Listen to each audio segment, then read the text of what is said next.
Justice Makes a Difference. The Story of Miss Freedom Fire, Esquire, by Dr. Artika Tyner and Jacqueline Milton.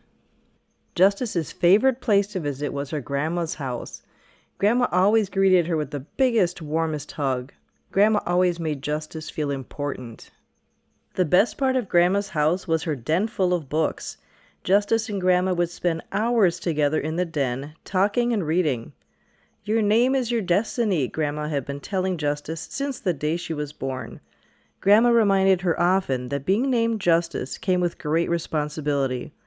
"To whom much is given, much is accounted for," Grandma always said. Justice might not have understood all the words that Grandma said, but she understood that she was meant to serve and lead in her community. One day when Justice was visiting, Grandma asked, "What is in your hands to make a difference in the world?" "What can I do?" Justice wondered. "I am only 8 years old. How can I make a difference?" Grandma served in the church. She fed the hungry, sheltered the homeless, clothed those in need, and visited the sick. Grandma described this as living out her faith. Justice wanted to be like her grandma. She wanted to know how she could live out her faith. Grandma found Justice in the den, heavy with thought. "Tell me what is bothering you, Justice," Grandma said. "I want to live out my faith like you, Grandma, but I'm only 8 years old," Justice said. "What can I do? Aren't I too young?" Grandma's smile was gentle and reassuring. "Your age does not show what you're capable of, so don't let someone tell you that you're too young to make a difference." "Justice, do you remember the poem you wrote for the Reverend Dr. Martin Luther King Jr. celebration at your school?" Grandma asked. "That poem made a difference." Justice remembered the applause of her teachers and classmates. She knew her grandma's words were true. Grandma gave Justice a book. "Here's a book about someone else who made a difference through her writing." Justice spent the rest of the afternoon reading about Ida B. Wells. Ida B. Wells was a journalist who used her writing to advance racial equality. She skillfully wielded her pen to wage war for justice through her work as editor of the Memphis Free Speech and Headlight. She continued to advance social change while serving as a journalist with Chicago's Daily Inter-Ocean and the Chicago Conservator, one of the oldest African-American newspapers in the United States. Justice was amazed by how Ida B. Wells used her pen to write for justice. Justice picked up a pen and said, "I can write for justice." All that week, Justice worked on a poem about love and peace. When Justice visited the next weekend, she showed her grandma the finished poem. "Words are powerful," Grandma told Justice. "They can be used in powerful ways to do good or to do harm. That's why it's important to always be careful with your words. You did good, Justice." Justice smiled. Grandma always made her feel proud. "Justice, I have another book to share with you," Grandma said and handed Justice a book with a picture of a man on the cover who stood larger than life. "Words can be powerful, and music can be powerful too," Grandma told her. Justice read all about Paul Robeson, who sang freedom songs in more than 20 different languages. He was a lawyer, a singer, an actor, and a professional athlete. Justice marveled at how talented Paul Robeson was. He was able to touch people's hearts through the power of song. These songs empowered others to join in the fight for freedom and justice. Justice had grown up hearing her grandma sing powerful songs like "We Shall Overcome" and Sam Cooke's "Change is Gonna Come." These were freedom songs. When Grandma sang, Justice could feel it all the way down in her toes. "Grandma," Justice said, "I want to sing for justice. Will you teach me some songs?" Grandma began to sing. "This little light of mine, I'm gonna let it shine." Justice felt a light inside her spark.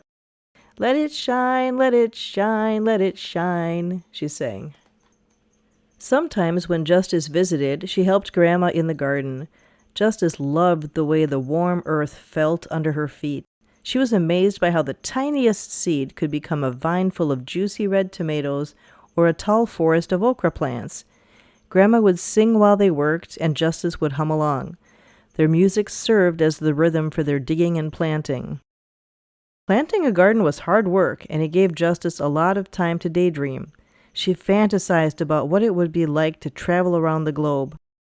"What's the most exotic place you've ever traveled to, Grandma?" Justice asked dreamily. Grandma chuckled. "I haven't been much outside St. Paul, honey," Grandma said, "but I've traveled all over the world through books." This made Justice happy because she loved to travel through books too. After they were finished in the garden, Grandma gave Justice a book about a woman in a faraway land. "Happy traveling," Grandma said. Justice read all about the country Kenya and the work of Dr. Wangari Maathai. Dr. Maathai was a global leader. She organized the Green Belt movement with the hopes of restoring trees in her home country, Kenya. She sought to restore the beauty of nature and uplift the close-knit community.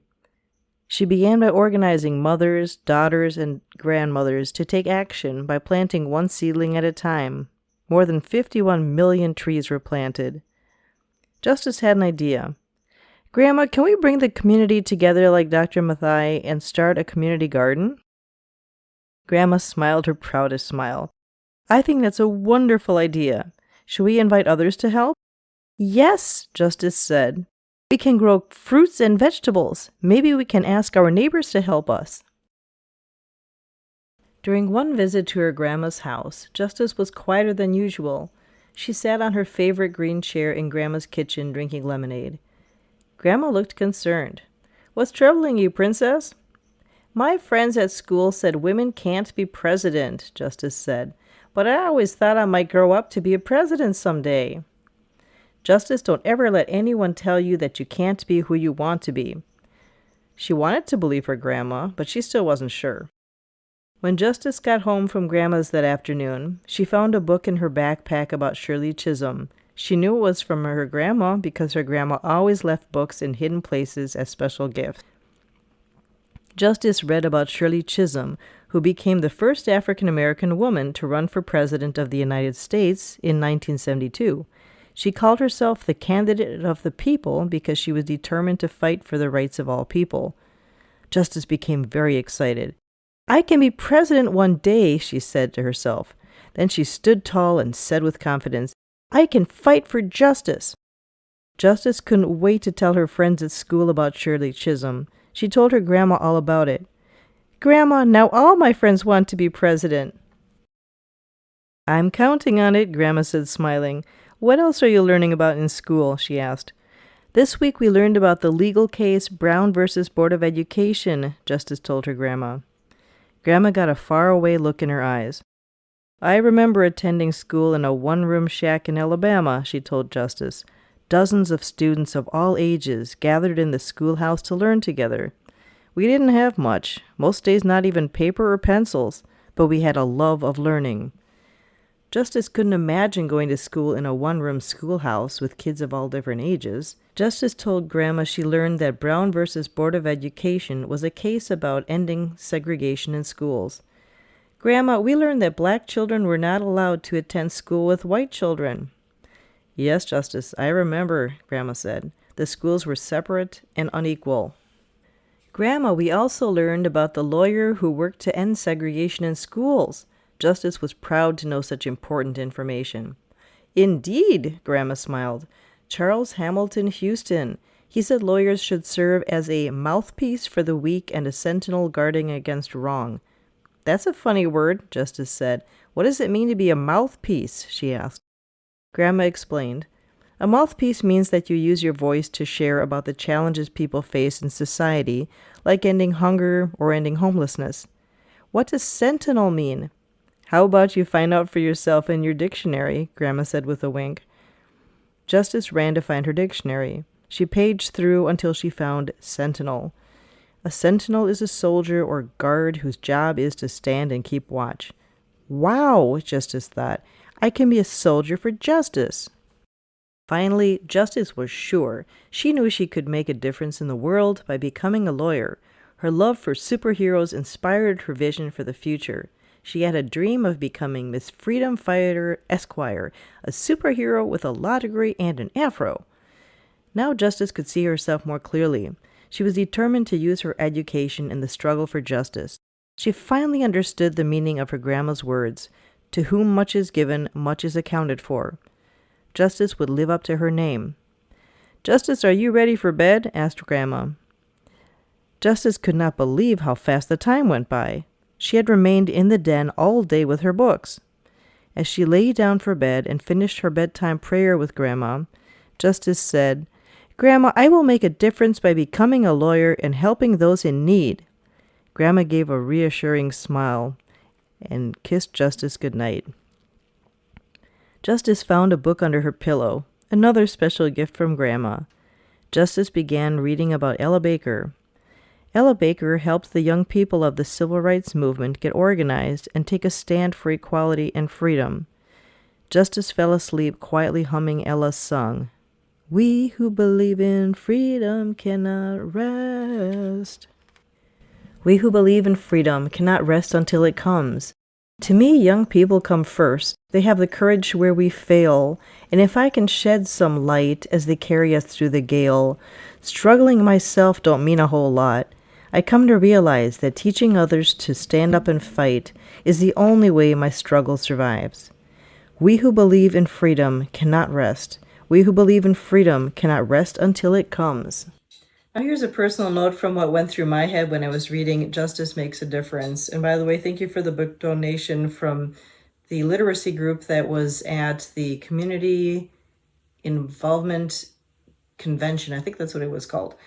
This is the story of Miss Freedom Fighter Esquire by Dr. Artika Tyner and Jacqueline Milton. So thank you for writing this fabulous book. And it was also illustrated by Jeremy Norton and Janos Orban, a fellow Hungarian, I believe. So it went through my book, my idea, my head. My goodness, one of these days I'll get it right.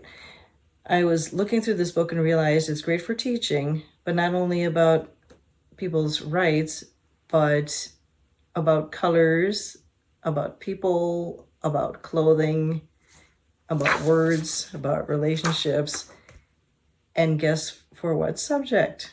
German. I'm a German tutor, and I use this to teach my 24-year-old student how to describe a page in a book. It was really cool. Thank you for giving me a new way to do that. And also, that I'm a first-generation American, and for my mom, it was not a big deal to be a physician because in Hungary, a lot of women were physicians. I didn't grow up with the notion that women couldn't be everything they wanted to be, which was totally different from most of my friends. Had I grown up with my aunt from the same country, it would have been totally different. She was an engineer, which was really rare in Hungary to be a female and to be an engineer. She had the fighting spirit in her because she was used to being told that she can't do what she wants to do. So it's just really an interesting take that it's not only about color, it's about gender. And I had never had the feeling that I couldn't be what I wanted to be in terms of gender. It was really interesting. So we've come a long way, haven't we? Incredible book, though. And make sure that you read the quotes in here. Just really enjoy it, whether you're an adult or a kid. And if you're a new subscriber, please let me know, because YouTube doesn't always tell me the names of people. But reach out and just tell me in the comments below that you're a new subscriber, because then I get to mention your name and or an organization that you represent and want publicity for. Thanks for watching. This has been awesome. Appreciate you. See you soon.